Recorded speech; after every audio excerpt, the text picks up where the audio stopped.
बोला। राम राम साहब। माननीय सभापति महोदय, आपने मुझे मांग संख्या 56 उद्योग और मांग संख्या 45 वन और पर्यावरण पर बोलने का मौका दिया। आपका बहुत बहुत धन्यवाद। किसी भी देश या प्रदेश का आर्थिक विकास उसके उद्योग धंधों पर टिका होता है। हमारी सरकार ने माननीय मुख्यमंत्री जी श्री भजनलाल जी शर्मा के नेतृत्व में प्रदेश की अर्थव्यवस्था को 350 बिलियन डॉलर तक ले जाने का लक्ष्य रखा है।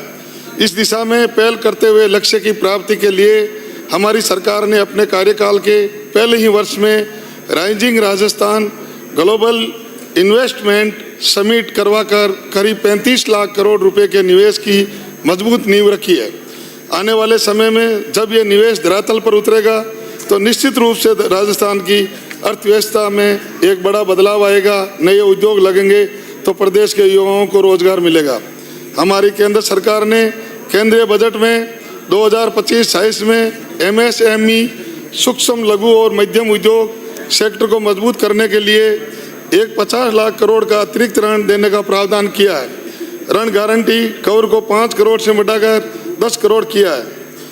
स्टार्टअप को बढ़ावा देने के लिए 10,000 करोड़ का फंड्स बनाने की घोषणा की है। ऐसे कई उपाय किए हैं जिससे देश के MSME सेक्टर को बढ़ावा मिलेगा। हमारी राज्य सरकार ने भी राइजिंग राजस्थान समिट में आए निवेश प्रस्तावों को धरातल उतारने के लिए राज्य बजट 2025-26 में single window one stop shop के जरिए ऑनलाइन परमिशन की संख्या बढ़ाकर 149 करने की घोषणा की है। MOU को गति देने के लिए PMU का गठन करने की घोषणा की है। प्लग एंड प्ले मॉडल पर औद्योगिक सेक्टर विकसित करने की घोषणा की है। प्रदेश में नए औद्योगिक पार्क स्थापित करने सहित उनमें आधारभूत कार्य करवाए जाने की घोषणा की है। निजी सेक्टर के औद्योगिक पार्कों में भी CETP स्थापित करने के लिए सहायता देने की घोषणा की है। हमारी सरकार राजस्थान को विकसित राजस्थान, खुशहाल राजस्थान बनाने का विजन लेकर चल रही है और इस दिशा में हर संभव प्रयास कर रही है। हमारी सरकार ने प्रदेश के हर जिले में औद्योगिक विकास को सुदृढ़ करने MSME सेक्टर को बढ़ावा देने के उद्देश्य से 2024 में एक जिला एक उत्पाद नीति लागू की है। इस नीति ने कारीगरों, शिल्पकारों, किसानों और छोटे उद्यमियों को सशक्त बनाने, उनकी आय बढ़ाने और रोजगार के अवसर बढ़ाने का काम किया।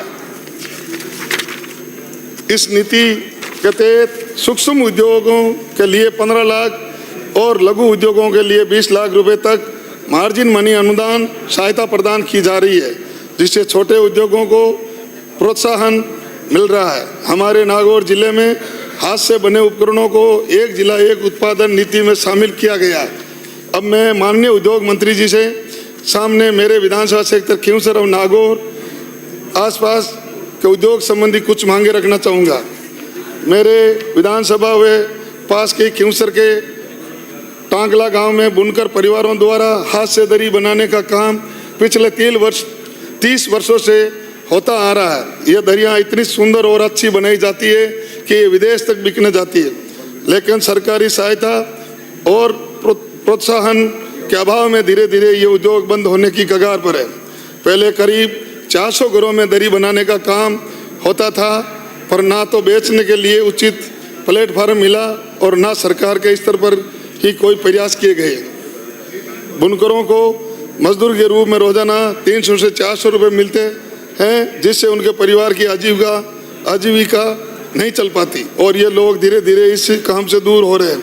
मैं सरकार से और उद्योग मंत्री जी से निवेदन करता हूं कि टांगला के प्रसिद्ध दरी उद्योग और सरकारी सहायता और विशेष प्रोत्साहन दिया जाए और अगर बेचने के लिए सरकार इनको कोई प्लेटफार्म उपलब्ध कराए तो यह दरी उद्योग बहुत बड़ा एक्सपोर्ट का केंद्र बन सकता है।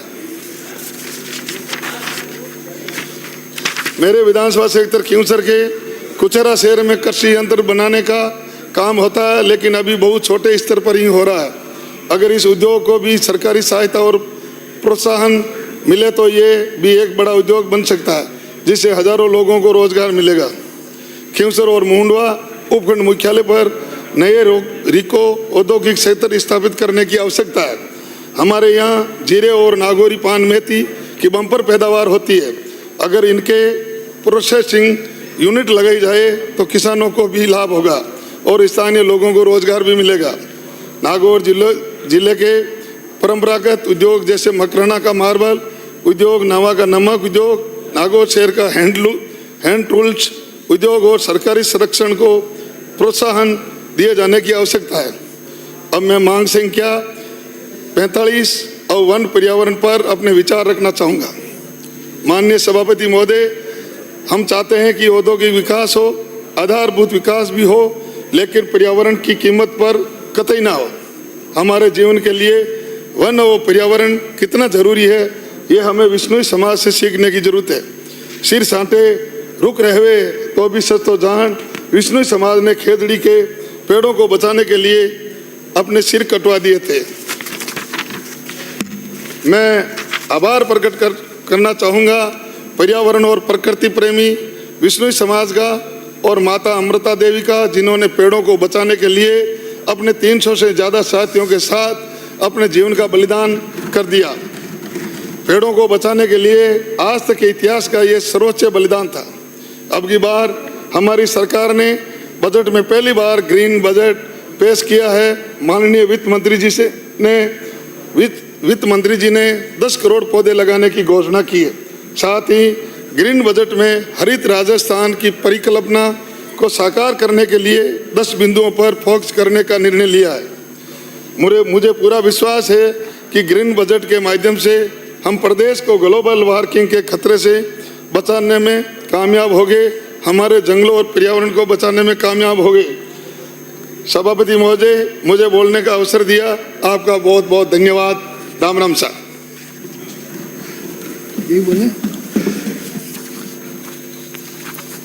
माननीय सदस्यों को सूचित करना